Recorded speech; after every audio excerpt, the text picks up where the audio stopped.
আসসালামু আলাইকুম। আমি রেবেকা সুলতানা চলে আসলাম আপনাদের মাঝে নতুন আরেকটি লাইফস্টাইল ব্লগ নিয়ে। আজকে তো বৃহস্পতিবার, চলে আসলাম প্রতিদিনের নিয়ম রান্না বান্না শুরু করা। ফ্রিজ থেকে তো মাংস বের করে নিলাম। দেখেন রাত্রে অনেকগুলো মুরগি নিয়ে এসেছিলো, ডিম পাড়া মুরগি, পেটে কতগুলো ডিম ছিল। তো আপনাদের ভাইয়া বলছে আজকে একদিনে রান্না করে নিলাম, ফ্রিজে রাখলে ভালো লাগবে না খেতে, সেজন্য ভিজিয়ে চলে আসলাম আগে কাপড় ভেজাতে। আকাশটা একটু পরিষ্কার লাগছে, আমি কাপড় ভিজে দিয়ে অনেকগুলো কাপড় জমা হয়েছে, সেজন্য কাপড়গুলো আগে ভিজিয়ে দিচ্ছি। কাপড়গুলো ভিজে চলে আসলাম রান্নাঘরে। ভাত তো চাপিয়ে দিয়েছি। এবার আজকে কলা রান্না করব, কাঁচা কলা, সেজন্য পানিতে হলুদ দিয়ে দিলাম। পানিতে হলুদ দিয়ে কাঁচা কলা কেটে রাখলে কলাগুলো কালো হয় না। কলাগুলো কেটে নেব আমি। অনেকগুলো কলা গত সপ্তাহে নিয়েছি, অল্প অল্প করে খাওয়া হচ্ছে। এখনও আছে 4টা না 5টা, পরে রান্না করা যাবে। এই যে কলাগুলো কেটে আমি হলুদ পানিতে দিয়ে দিচ্ছি। হলুদ পানিতে রাখলে কলাগুলো সুন্দর হয়ে যায়, কালো হয় না। একটা কষ আছে, কালো কষটা বের হয়ে যায় হলুদের সঙ্গে। এই তো কলাগুলো আমার আস্তে আস্তে কাটা হয়ে যাচ্ছে। এ পর্যায়ে বলিনি, আমার ভিডিওটা যদি আপনাদের এতটুকু ভালো লাগে তাহলে প্লিজ লাইক, কমেন্ট, সাবস্ক্রাইব করে দিবেন। আর যদি ফেসবুক পেজ থেকে দেখে থাকেন, শেয়ার করে দিয়ে আমার সঙ্গেই থেকে যেতে পারেন। আর যারা অলরেডি এই কাজটা করেছে তাদেরকে অসংখ্য অসংখ্য ধন্যবাদ। কলাগুলো তো কাটা হয়ে গেছে, পরিষ্কার করে ধুয়ে নিয়েছি। এবার ভাত হয়ে গেছে, ভাতটা নামিয়ে আমি কলার রান্না করবো, সেজন্য মশলাটা কষিয়ে নিচ্ছি। দেখেন সব মশলা দিয়ে সুন্দরভাবে কষানো হয়ে গেছে, মশলা থেকে তেল ছেড়ে এসছে, কি সুন্দর কালারটা এসছে। এবার আমি কলাগুলো দিয়ে দেব। শরীরটা এত অসুস্থ আমার, ডান পায়ে যে কী হয়েছে আমি হাঁটতেই পারছি না, আস্তে আস্তে হেঁটে বেড়াচ্ছি, খুব ব্যথা।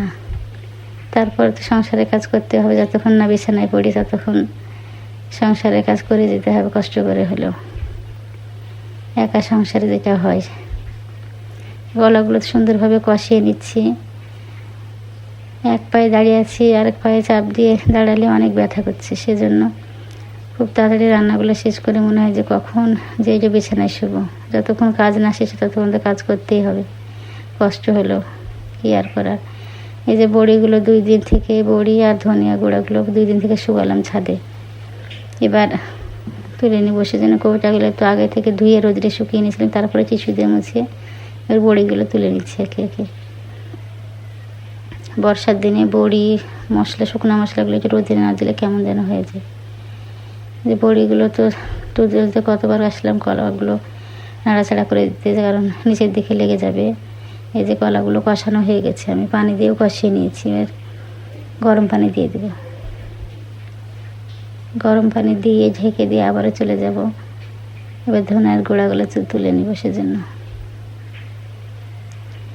একবার করে রান্নাঘরে আসি আর অন্য কাজ করি। তারপরে তো ঘর বাড়ি পরিষ্কার করা, মোছা তো আছেই।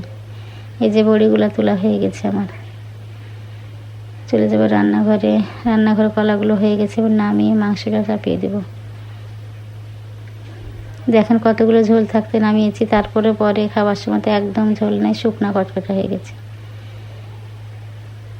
কলাগুলো তো নামানো হয়ে গেছে আমার। এবার মশলাগুলো, মাংসের মশলা কষিয়ে নিচ্ছি।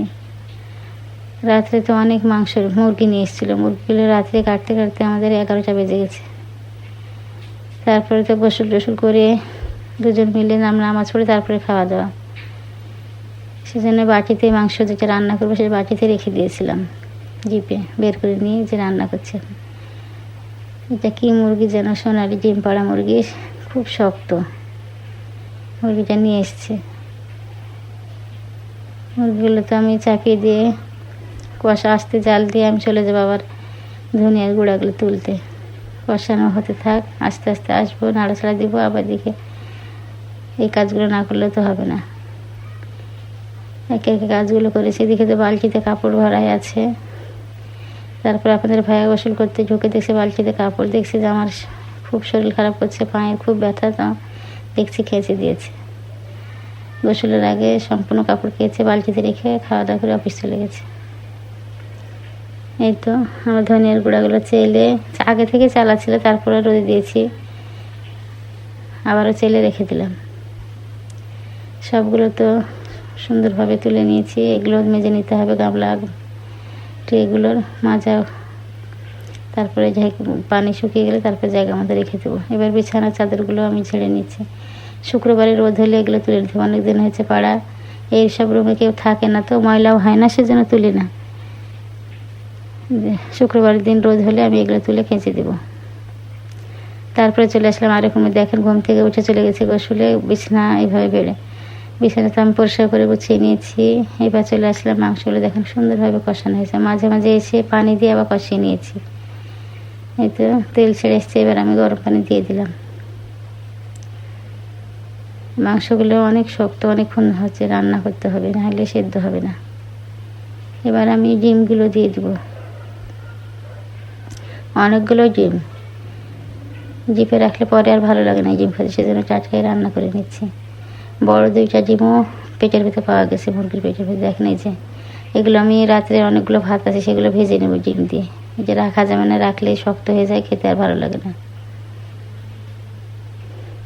এই পর্যায়ে আপনারা যারা আমার ভিডিওটি দেখছেন, প্লিজ একটা লাইক দিয়ে দিবেন।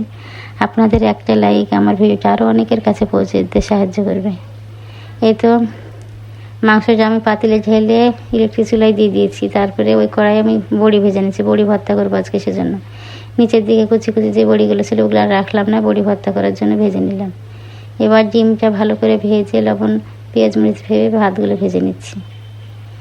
এই যে ভাত ভাজা হয়ে গেছে, বড়িগুলো ব্লেন্ড করে নিয়েছি, কাঁচা পেঁয়াজ আর শুকনো মরিচ।